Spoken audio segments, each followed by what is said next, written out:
Leadbeater. Thank you, Mr Davis, and it's a pleasure to serve under your chairmanship, and I'm grateful for the opportunity to open this debate, my very first Westminster Hall debate. I beg to move that this House has considered the 20th anniversary of the Gujarat riots. The riots took place in the days following the 27th of February 2002 in the Indian state of Gujarat. The precise death toll remains a matter of dispute, even now as we approach the 20th anniversary of those events. There is no agreement on the facts of what happened, never mind about who was or was not complicit in instigating the violence or allowing it to continue. All we can say with certainty is that at the very least 1,000 people lost their lives, and that the majority of them were Muslims. There have been numerous investigations and inquiries, including by the Indian Supreme Court and highly respected organisations like International Human Rights Watch, but as far as I am aware, none of these has reached conclusions acceptable to all parties, communities and faiths.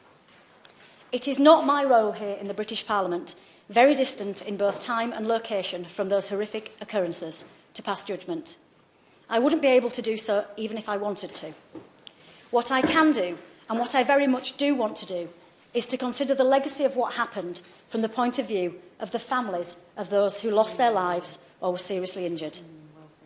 That is what today is about, acknowledging the loss and hopefully providing some comfort and maybe even some closure for those families. Every act of violence has repercussions well beyond those caught up directly in it. Some survivors and relatives will never fully get over the trauma of what happened. For others, while the pain may lessen over time, it will never disappear completely. As honourable members will know, I have some personal experience of this. Not just of the loss and the hurt, but crucially also of the desire to never forget our loved ones and to try and learn something from the most horrific of events and to do all we can to ensure they are not repeated. I will give way. Mr Chairman, I congratulate the Honourable Lady in bringing forward her first Westminster debate. I know it will be the first of many, I have no doubt about that at all, but this particular one, I'm going to congratulate her as well. Does the Honourable Lady not agree that devastating events in these days of riots that lead to possibly thousands of deaths that the Honourable Lady referred to hold lessons that we must be reminded of, and that continuing to remember this time of the 2002 Gujarat riots is essential in teaching our children what the result is of intolerance and anger? That's getting it right. Thank you. I thank you to the right honourable gentleman for his intervention. I agree 100% with what he said. We have to learn from the past, and far too often events are not acknowledged, the past is rewritten, and we have to find a way to make sure that these things are never forgotten for the future of our children. Thank you very much, and I commend my honourable friend, the member for Batley and Spence, for having secured this important, sensitive but timely debate to commemorate the 20th anniversary of the 2002 Gujarat riots on behalf of bereaved constituents. Does my honourable friend agree that those riots, the death and destruction, displayed the very worst of humanity, whereas it's actually important, it's crucial that we acknowledge the importance of respect for all religions, and the importance of living peacefully side by side? And does she also agree with me that it's imperative that the victims actually receive justice, finally, from the authorities? I thank my right honourable friend for his intervention, and I agree absolutely with what he said. We have to ensure that we find a way, wherever possible, to live peacefully, and I will talk about that in more detail as I continue my speech. As I've said, many, many people lost their lives in the rioting. I cannot speak for the families of all of them, other than to say that whatever your background, whatever your faith or religion, whatever your politics, if you have any, the suffering you feel is no different to anybody else's. Every family's story will be different, but I want to talk about one family in particular, as they are constituents of mine in Batley and Spen, and are indeed with us here today in the public gallery, along with relatives and supporters. It is on their behalf that I ask that the anniversary of the Gujarat riots is marked with respect in this parliamentary debate, and that their belief that justice has yet to be done for what happened is acknowledged. On the 28th of February 2002, 4 tourists were on their way back from visiting the Taj Mahal. It should have been the trip of a lifetime.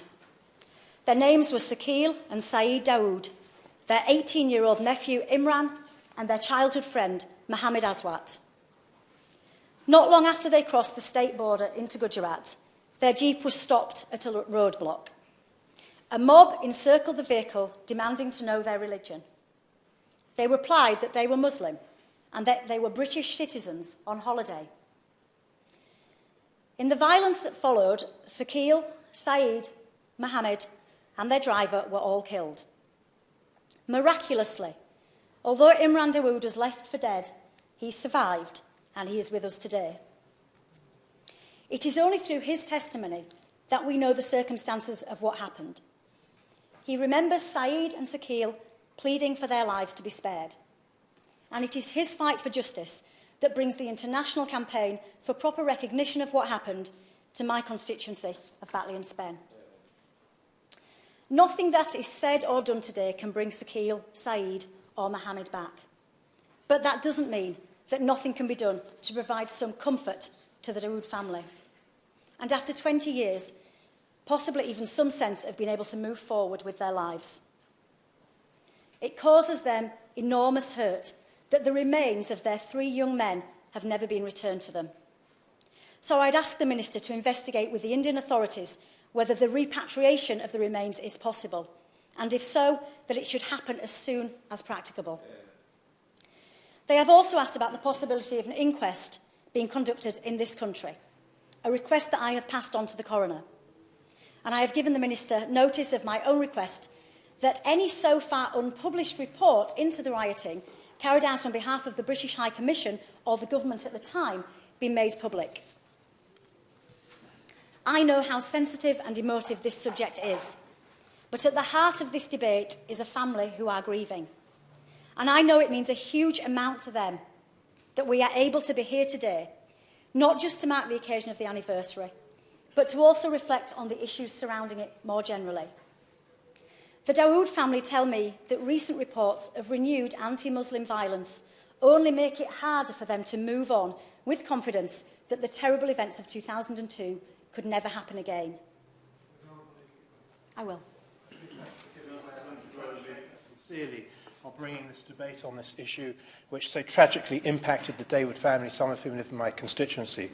This is a terrible story of bigotry-motivated violence, and I just want to say here today that I shall continue to work with her to help my constituents seek justice as they have long deserved.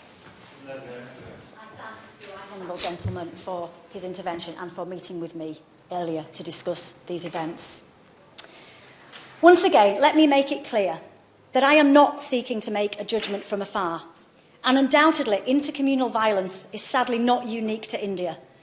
Tragically, we see it in many parts of the world. I'm sure there is agreement across all parties here at Westminster that anything and everything that can be done to prevent such violence should be done. I will. I'm very grateful to her, and can I thank her for the sensitive way in which she has chosen to speak about what are truly unspeakable events. The burning of the train at Godra and the chain of violence that erupted saw terrible acts committed and license given to hatred on both sides of the religious divide. She has focused not on hatred, but on healing, not on blame, but on balm. I think the whole House will support her request that everything possible should be done to help her constituents identify the remains of their loved ones and, if possible, to return them safely to them here in the UK. I thank my right honourable friend for his important intervention and appreciate his support on this matter. I've spent recent years since the murder of my own sister making the case for stronger, more united communities, where we focus on what we have in common as human beings, not the things that might divide us. And I believe if we work together in that spirit, we all benefit. If we allow our differences to define us, we all pay the price. Even before I became a Member of Parliament myself, I made the case that political leaders have their part to play too, by doing what they can to heal divisions and not make them deeper. In the words of Barack Obama on a visit to India in 2015, every person has the right to practice his faith without any persecution, fear, or discrimination. I believe these powerful words and important principles should guide all nations. They cannot be repeated too often. The deeper they percolate down into the heart of communities, the better chance we have of reducing those tensions that all too easily lead to unspeakable violence. So let me close with a few words to the families of all those who died in the riots.